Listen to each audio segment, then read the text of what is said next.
Welcome to Our Girl Relationships. We talk about the problems people face in their day to day lives. Let's start with the video.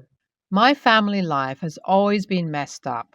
For some context, my stepmom and dad got together as they were caught cheating on their partners with each other. They were work colleagues, and the only reason they were ever caught was due to the fact that my stepmom had given birth to my half sister, Rita. I'm quite sure that she tried to pass Rita off as her ex husband's daughter, but the fact that Rita was born with the same features of my dad, who belonged to a different race than her husband, things did not go over well. My stepmom ended up getting a divorce from her husband, and so did my dad from my mom. My dad and stepmom also decided to move away from the small town we all used to live in to avoid being shamed. My mom, who was a housewife before my parents got divorced, unfortunately lost custody of me as she did not have the financial means to take care of me. And thus, even when I didn't want to, I ended up having to move to this random city with my parents. But it wasn't like I was very old when all of this happened, though, so I didn't have a hard time adjusting to this new place and lifestyle. What I did have a hard time adjusting into was the strange behavior of my stepmom. The moment she gave birth to Rita, she resented her because apparently she was the root cause of everything in her life falling apart. Her behavior never made sense to me because she was always decent to me and my dad, just cruel towards Rita. It was heartbreaking because I could see the difference in our treatment from a young age and the fact that my stepmom stayed back home to take care of her and I. Just made things worse from there onwards because she took all and every opportunity to ridicule Rita and make her life miserable. I mean, I wouldn't say she was the best mom ever to me. Far from it. But with the comparison between her treatment towards me and Rita, you could really tell that she didn't like her one bit. This is what caused me and Rita to get closer, though. I was in touch with my mom, and that helped me incubate basic human empathy in myself. I knew I was slowly getting fed up with my dad, overlooking most of what my stepmom did, and my stepmom being the way that she was. I was only about 2 years older than Rita. So even when I got into college and moved closer to my mom, I would regularly visit my dad and stepmom so that I could check up on Rita. All that completely stopped when Rita got into college herself and cut all contact with my parents like she had promised. Unfortunately, though, I guess her list of people to leave behind also consisted of me. Yes, the same Rita that I considered to be my best friend, the one who I thought meant my family, just left me behind. I struggled with the loss of her for years. I tried to look for her in places, looked around everywhere for her, but everything was of no avail. Neither my parents nor her friends had any idea of where she was. I eventually gave up on my search for her and spent the last 9 years of my life without her until 2 months ago. I found a profile that resembled that of Rita unintentionally on Facebook. I sent her a request, not expecting to hear back from her at all. But to my utter surprise, I received a response quite quickly. I was very happy. Just the fact that she had responded to me filled up my mind with a lot of hopes, and we began chatting. We talked about our life here and there, and I was surprised to find out that not only was she married, but also had a daughter of her own.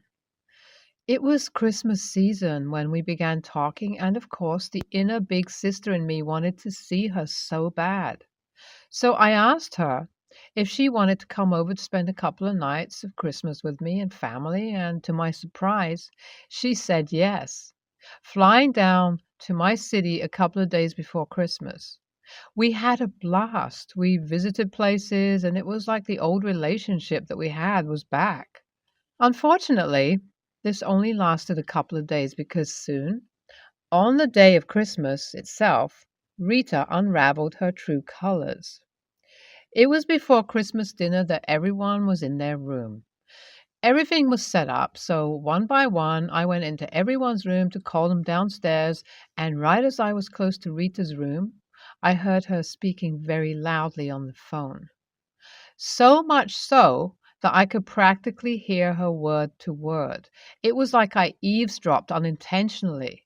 I heard her talking about me, my home, my finances, and how I'll be a great use and throw for their business that was going bankrupt. That was enough to get me stunned because that information alone was way different than what Rita led me to believe. But what I heard next was truly the nail in the coffin. I then realized that she wasn't just talking to anyone, she was talking to my dad, who had supposedly passed away during the lockdown. I still remember when I got the news about it from my stepmom. I vividly remember her telling me that it was due to a heart attack and she had no money to hold his funeral. I practically paid for his entire funeral because I knew that was the bare minimum I could do from my end if I couldn't attend the funeral. And regardless of what I thought about him, I did struggle to come to terms with his death, only to find out that not only was he alive and well, but also on his way to suck me out dry. Upon giving myself a few minutes to realize what was going on, I knew if I let her stay under my roof for another moment, I would blow up at her. So I immediately walked into her room mid convo, and I guess she realized how bad she had messed up the moment she saw the look on my face. I said nothing, though. I simply just told her to pack her things and leave, to which she started arguing with me, telling me that I shouldn't let our misunderstandings ruin the children's Christmas.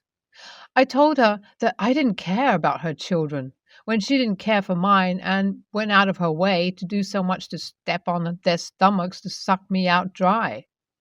After a lot of back and forth, she eventually gave in and left. But ever since then, I can't help but question myself and my decision. What should I do here? Reddit? Was I the a-hole? Rita has been blowing up my phone constantly because apparently she wants to give me her side of the story. I'm really unsure of what to do. I talked to my husband about this situation, and he suggested that I should maybe give it a try and talk to her. I'm leaning towards this decision as I really am curious as to what it really is that made my stepmom, dad, and Rita go to this extent. This situation currently feels very blurry. It hurts physically and emotionally to see the people you've gone to so much of an extent to support just to turn their backs on you and use you as a bank account. More than anyone, it hurts that Rita did all of this to me. Regardless, though, this time I think, just like them, I can take the emotionless route too because everything I ever had for these people has sort of faded away. Everything I will do from now on is only for closure. I ended up meeting Rita today. What was funny about our meeting is the realization that Rita quite literally had lied to me about everything. She didn't even fly over to my city. She just lived here. The more I heard from her, the crazier I felt I was becoming. Rita started off by confessing to me why she had cut me off in the first place. She told me that the moment I had left for college was the moment her mom had started brainwashing me about how I didn't even love her because I had my own mom to go back to. It all made sense then because I can now recall how even when I would visit home back from college, she would be quite distant with me. But honestly, I could chalk all that up to her being in her teenage phase. Well, of course, now it all made sense, and honestly, it felt a little heartbreaking, but that was all just the tip of the iceberg. Rita then started describing to me how during lockdown she had reached out to our parents for financial support because apparently her husband was a deadbeat. Our parents gave her the idea of some business venture for which they needed investment, and of course, who else would be a better investor than me? That is when they created the lies about my bio dad's death. The business bloomed and they got through lockdown. Unfortunately, though, Currently, the business is going through a lot of losses, so much so that they have multiple loans to repay and are on the verge of bankruptcy. That is when they made up this second elaborate plan to scam me. I was dumbfounded upon hearing all of this. I could feel the heartbreak physically that I began crying.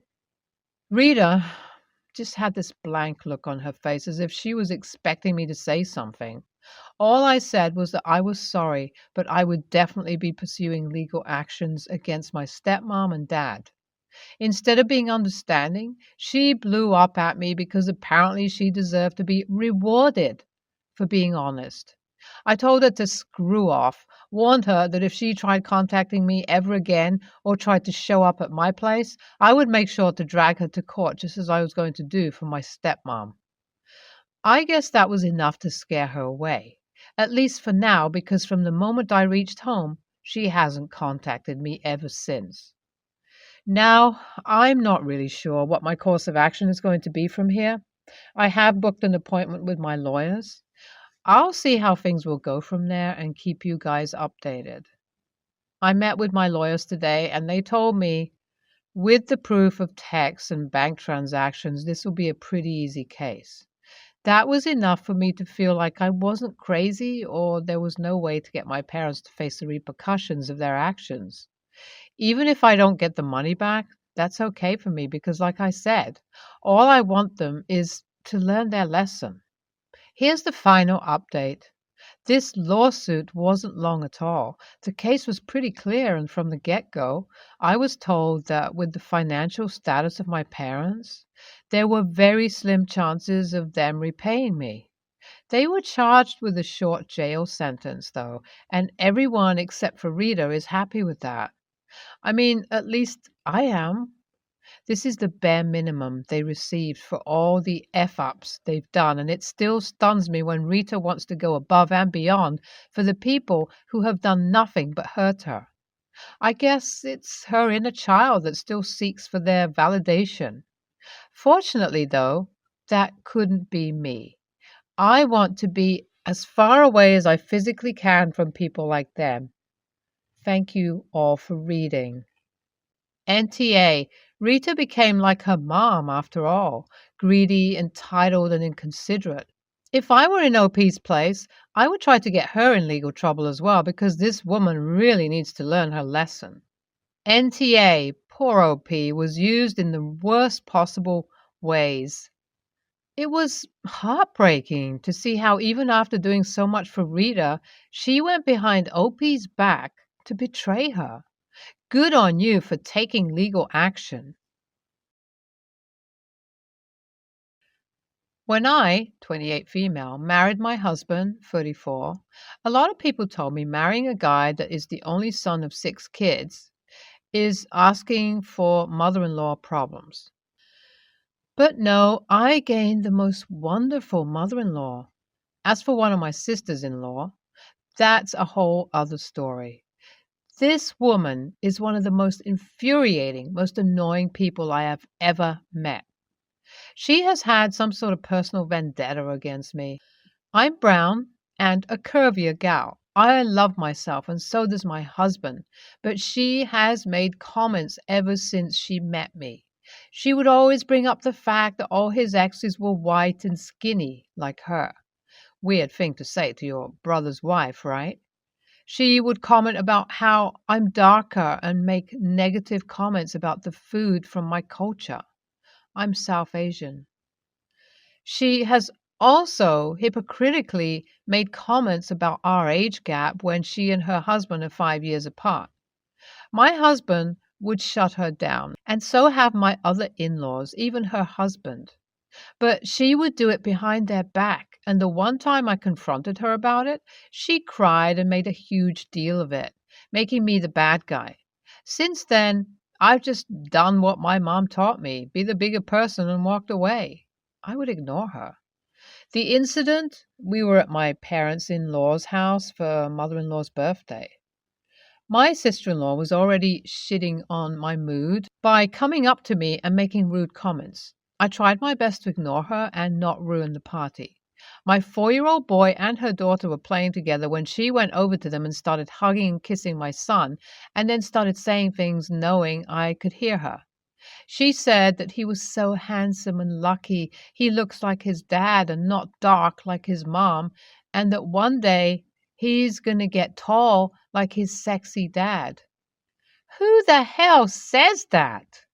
Especially to a child about their brother? This is when I went off at her, telling her that her hate parade against me is actually concerning and that she needs to keep it away from my son.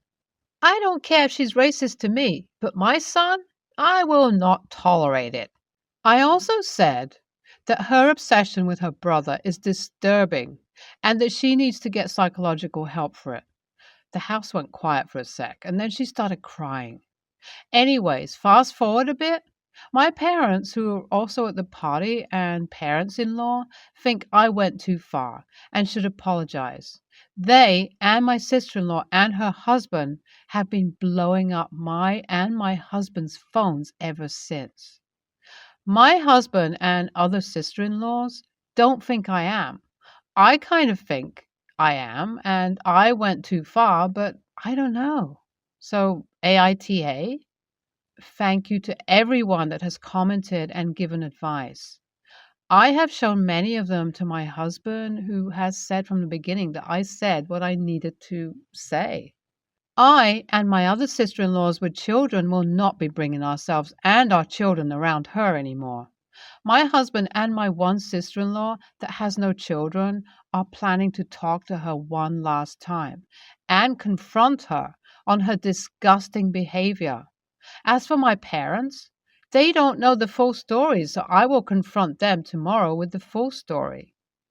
My husband wants to go NC with his parents for the way they defended my sister in law, but I think we should talk to them first before we make any decisions. Thank you again, everyone. I really thought I might have gone too far, but you all have helped me see things a little clearer. I said what needed to be said for myself and my son. Those concerned about my husband's exes, she was lying to get a rise out of me. Anyways, he ended up with me, the complete opposite. NTA, truth hurts. Her feelings have been hurt because she was confronted not in private about her obvious racism and weird attachment to her brother. Nope. She's upset that she can't hide from the person she knew she was anymore because you said it all out loud for everyone to hear. She can dish it, but she can't take it. Do not apologize to her. After years of dealing with this BS, she is lucky you didn't say or do more. NTA confirmed that sister-in-law has issues. Perhaps it wasn't just the right moment to bring them up. But frankly, she brought that on herself by deliberately extending her weird vendetta to your child. Mama Bear apologizes to no one. For now, I'd also skip the apology to sister-in-law in favor of explaining the situation in full to the rest of the family. If, as you say, they've all had a go at her about it in the past, it hopefully shouldn't be hard to get on the same page about what to do with her now. My mother-in-law speaks very little English, can't drive, can't work a bank account, and many other things that we all take for granted, including getting online, using a smartphone, or simply using Netflix. I have always helped her with everything since my husband and is usually irritated by her. She has lived with us for over 5 years due to a slip and fall. Navigating workers' comp and such would have been impossible for her, so I agreed. I got her situated with a settlement due to a permanent injury, got her disability approved, Medicare, and a bus. After her settlement, the plan was we would finally get her her own place that she could afford.